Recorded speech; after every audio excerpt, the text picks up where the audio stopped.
ये वो सारी चीनी है जो तुमने पिछले साल भर में खाई है, और ये है वो चीनी जो तुम अगले 14 दिन में खाने वाले हो। और मैं मजाक बिल्कुल नहीं कर रही, ये एक्चुअल रियल फिगर्स हैं, और ऐसे चम्मच भर भर के चीनी नहीं खाई है। ऑब्वियसली जो हिडन शुगर्स हैं, रोटी चावल केक जो भी खाते हो सब में चीनी है, और मिला जुला के ये बनती है भाई। लेकिन यहाँ एक ट्विस्ट है, क्या सिर्फ 14 दिन चीनी छोड़ने से कोई फर्क पड़ता भी है, या फिर ये सिर्फ एक इंस्टाग्राम वाला चैलेंज है जो 15वें दिन तुम भूल जाओ। चलो साथ मिलके देखते हैं डेली डायरी स्टाइल, क्योंकि अब यहाँ जो होने वाला है वो तुम्हारे व्हाट्सएप स्टेटस से भी कहीं ज्यादा ड्रामेटिक है। ये जैक है, मेरी पुरानी सेल। देखो मैं तुम्हें यहाँ कोई ट्रांसफॉर्मेशन वाली स्टोरी नहीं सुनाने वाली जहाँ हीरो जिम ज्वाइन करता है और सडनली एब्स आ जाते। ये उस इंसान की स्टोरी है जिसका पहला काम ही सुबह उठते सार ये होता था कि अपनी कॉफी के अंदर 3 चम्मच चीनी डाल के पी, क्योंकि ऑब्वियस सी बात है चीनी के बिना दिन थोड़ी शुरू होता है। Low energy check, mood swings जैसे वेदर फोरकास्ट डबल चेक, और वो एक कांस्टेंट फीलिंग कि कुछ मीठा हो जाए ट्रिपल चेक। एक दिन सोचा कि एक छोटा सा एक्सपेरिमेंट कर, क्या हो अगर अगले 2 हफ्ते के लिए चीनी छोड़। स्पॉइलर अलर्ट, पहले 48 घंटे बहुत बुरे गुजरे, बट आगे जो हुआ वो ट्रूली अनएक्सपेक्टेड था। तो चलो डे बाय डे देखते हैं कि आखिर जैक के साथ हुआ। एंड ट्रस्ट मी, डे 8 पे जो हुआ वो बहुत ही अनएक्सपेक्टेड। डे 1 पे सोचा कि यार ये कितना ही मुश्किल हो सकता। जैक एज यूजुअल सुबह उठी, कॉफी बनाई, लेकिन फिर सोचा कि ओह चीनी नहीं डाल सकते। पहला सिप लिया, कड़वा, बहुत कड़वा, जैसे जिंदगी की कोई भयानक सच्चाई समझ में आ गई। लेकिन जैक ने सोचा कि ठीक है चलो मैनेज कर लेंगे। चीनी तुम्हारे दिमाग को ऐसे हिट करती है जैसे तुम्हारे एक्स का मैसेज आता है। डोपामीन हिट सेम उन्हीं पाथवेज को एक्टिवेट करती है जिसको कोकेन करता है। और मैं यहाँ सीरियस हूँ। तो जब तुम्हारा दिमाग सडनली उस डोपामीन हिट से महरूम हो जाता है तो वो कहता है कि excuse me, where is my happy hormone. Jack का दिमाग भी कुछ टाइम तक बहुत पोलाइटली रिक्वेस्ट कर रहा था, लेकिन शाम आते आते वो चिल्ला रहा था। इवनिंग में हॉस्पिटल से घर आते हुए बेकरी से पास हुई, वो ब्राउनीज और केक की खुशबू, उन्होंने जैक को सिड्यूस कर लिया था। लेकिन फिर उसने सोचा कि नहीं, मैं एक प्रोफेशनल डॉक्टर हूँ, मैं कंट्रोल कर सकती हूँ। वो 5 मिनट तक वहाँ खड़े खड़े अपने आप से वार्तालाप करती रही। जो पास से लोग गुजर रहे थे उनको लगा कि पता नहीं या तो ये बेकरी रॉब करने वाली है या तो ये पागल होगी। रिजल्ट, घर पहुंची, गुस्सा था, थकी हुई थी। फिर रियलाइज हुआ कि गुस्सा असल में रियल एंगर नहीं बल्कि शुगर का विड्रॉल है। और रात होने तक नींद भी नहीं आ रही थी क्योंकि दिमाग अभी तक चीनी का इंतजार कर रहा। दूसरे ही दिन सोच लिया मारे से ना हो पाएगा, मैं क्विट कर रही। जैसे ही सुबह उठी ऐसे लगा जैसे ऊपर से ट्रक ही गुजर गया हो। Headache, irritability level up to 100। Ward round में नर्स ने एक छोटा सा सवाल पूछ लिया, मैम ये पेशेंट का बीपी चार्ट तो देखते। जैक ने उसको ऐसे देखा जैसे उसने उसका दिन पर्सनली खराब किया, क्योंकि ऑब्वियसली अपने ही डॉक्टर से बीपी चार्ट पूछ लेना इंटरनेशनल क्राइम जो है। एनर्जी क्रैशेस जिनको हम शुगर की कमी समझते हैं वो एक्चुअल में शुगर की कमी नहीं बल्कि इंसुलिन का रोलर कोस्टर होता है। अब पहले बॉडी को आदत थी रोलर कोस्टर की, कभी अचानक से हाई कभी लो। अब एक स्टेबल ग्राउंड पे चल रहा है तो बिल्कुल कंफ्यूज्ड है कि है ये क्या हो गया मेरे साथ। दोपहर में फ्रेंड के साथ बैठ के खाना खा रही थी, उसने ऑफर किया कोल्ड ड्रिंक। जैक ने उसको एक पर्सनल अटैक की तरह ले लिया, नहीं चाहिए। फ्रेंड शॉक्ड, जैक भी शॉक्ड। लेकिन तीसरे दिन टर्निंग पॉइंट आया। जैक वही अपनी हॉस्पिटल की कैंटीन में बैठी हुई अपना बोरिंग सा सैलेड खा रही थी। हाँ वही सैलेड जो आज बोरिंग नहीं लगता लेकिन उस टाइम पे बोरिंग, बहुत बोरिंग। लेकिन सडनली उसने एक चीज नोटिस की कि लंच के बाद वो जो उसको थकान होती थी वो अब नहीं हो रही है। और यूजुअली डॉक्टर जैक को अपने सीनियर से छुप छुपा के किसी और डॉक्टर को अपनी ड्यूटी पे लगा के 30 मिनट्स का नैप लेना ही पड़ता था लंच के बाद। लेकिन आज अलर्ट, फोकस्ड। ये एक छोटी सी विक्ट्री थी, सटल, कोई ड्रामेटिक म्यूजिक बैकग्राउंड में नहीं बज रहा, लेकिन डॉक्टर जैक ने उस मोमेंट को फील किया था। पहली बार उसे लगा कि हाँ शायद ये वर्क तो कर रहा है। चौथे या 5वें दिन पे एक शिफ्ट आया। अब क्रेविंग्स थोड़ी सी एडजस्ट हो रही थी। मतलब जैक अब बेकरी के सामने 5 मिनट की बजाय 2 मिनट रुकती। Progress, right? Gut bacteria adjust होने लगे थे। साइंस के मुताबिक तुम्हारे पेट में जो बैक्टीरिया हैं वो लिटरली तुम्हारे मूड को अफेक्ट करते हैं। लेकिन जैक के पेट में तो शुगर लविंग बैक्टीरिया कम हो रहे थे और हेल्दी बैक्टीरिया इंक्रीज कर रहे थे। रिजल्ट, जैक का mood slightly better, energy levels stable. छठे दिन पे आया टेस्ट बड रेवोल्यूशन। ये दिन बिल्कुल वियर्ड था। जैक ने ब्रेकफास्ट में एप्पल खाया, बहुत ही नॉर्मल सा एप्पल, लेकिन अब वही एप्पल इतना मीठा लग रहा था जैसे कोई डिजर्ट हो, क्योंकि अब टेस्ट बड्स एडजस्ट हो रहे थे। पहले शुगर ओवरलोड की वजह से सारी चीजें ब्लैंड लगती थी, लेकिन अब नेचुरल स्वीटनेस भी फील हो रही थी। जैक ने सोचा, है मुझे डायबिटीज तो नहीं हो गया, ये सेब इतना मीठा क्यों लग रहा है? लेकिन नहीं जनाब, वो नॉर्मल था, पहले एबनॉर्मल था। 7वें दिन आया रियलिटी स्लैप। वीक खत्म हुआ, जैक शीशे के सामने गई, देखा मेरे एब्स कहाँ हैं? क्योंकि ऑब्वियसली 7 दिन में मॉडल तो बन ही जाना चाहिए था ना। Weight same, skin same, may be slightly better, या फिर प्लेसिबो इफेक्ट भी हो सकता है। फिजिकल अपीयरेंस में कोई ड्रामेटिक चेंज नहीं था। थोड़ी सी डिसअपॉइंटमेंट तो हुई, लेकिन फिर सोचा एनर्जी स्टेबल है, मूड स्विंग्स कम है, नींद आ रही है। ये बहुत ही छोटी चीजें थी, लेकिन ऑब्वियसली छोटी चीजों पे ही एक बड़ी फाउंडेशन बनती है। 8वां दिन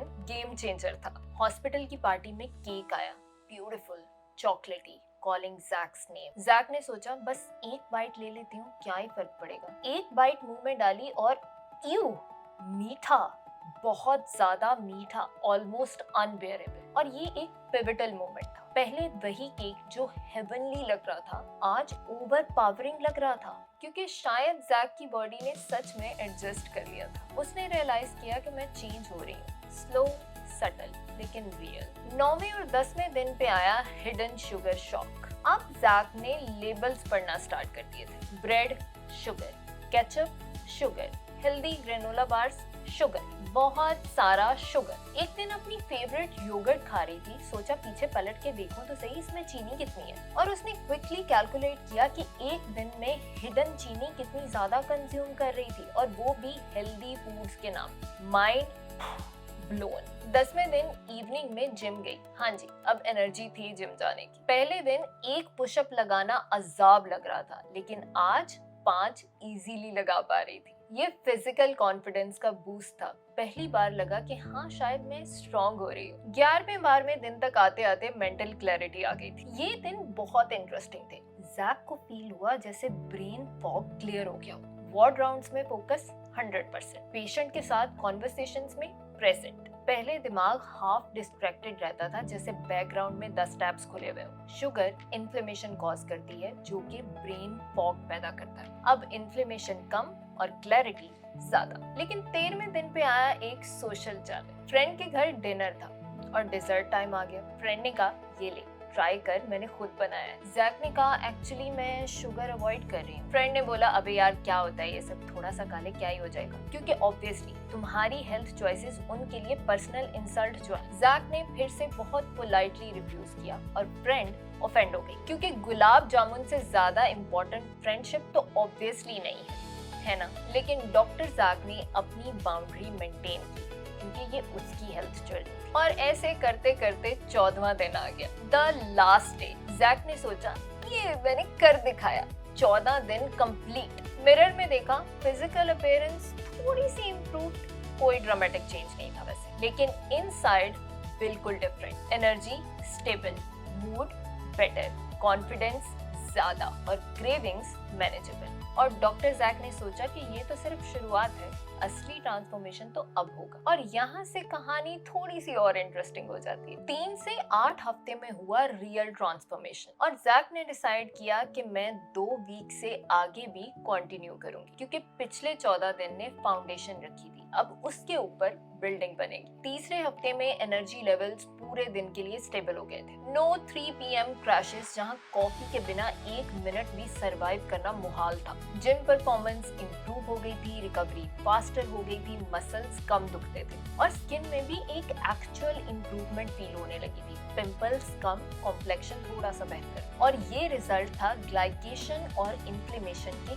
कम होने का। चौथे और 5वें वीक में एक्चुअल में फैट लॉस स्टार्ट हो गया था, लेकिन यहाँ पे एक ट्विस्ट था। जैक ने सिर्फ चीनी नहीं छोड़ी थी, बल्कि उसने और भी बहुत सारी हेल्दी हैबिट्स इनकॉर्पोरेट की थी, जैसे कंसिस्टेंटली एक्सरसाइज करना, बेटर फूड चॉइसेस, यानी ओवरऑल लाइफस्टाइल इंप्रूव हुआ था। शुगर छोड़ना तो सिर्फ एक डोमिनो इफेक्ट था, एक हेल्दी चॉइस ने दूसरी हेल्दी चॉइस को ट्रिगर किया था। क्रेविंग्स तो ऑलमोस्ट खत्म हो गई थी, अब मीठा देखते ही मैं फील होता था instead of I need this now. 6 से 8 वीक्स में डोपामीन पाथवेज रीवायर हो गए थे। अब रिवॉर्ड शुगर से लिंक नहीं था, बल्कि जैक को खुशी मिलती थी अचीवमेंट से, रिलेशनशिप से, प्रोग्रेस से, ना कि एक चॉकलेट की बार से। स्लीप बहुत बेटर हो गई थी क्योंकि ब्लड शुगर लेवल स्टेबल हुए और मेलाटोनिन साइकिल इंप्रूव हो गया। क्योंकि इन्फ्लेमेशन भी बहुत कम हो गई थी तो जॉइंट्स में पेन भी नोटिसेबल था, लेकिन ऑलमोस्ट गॉन कह लो। और साथ में इम्यून सिस्टम तो इम्प्रूव हुआ ही था, जिसकी वजह से हर महीने जो बार बार कोल्ड और फ्लू होता रहता था, अब उसने नोटिस किया कि 2 महीने हो गए उसको ना तो कोई बुखार हुआ, ना नजला हुआ, ना कोल्ड हुआ।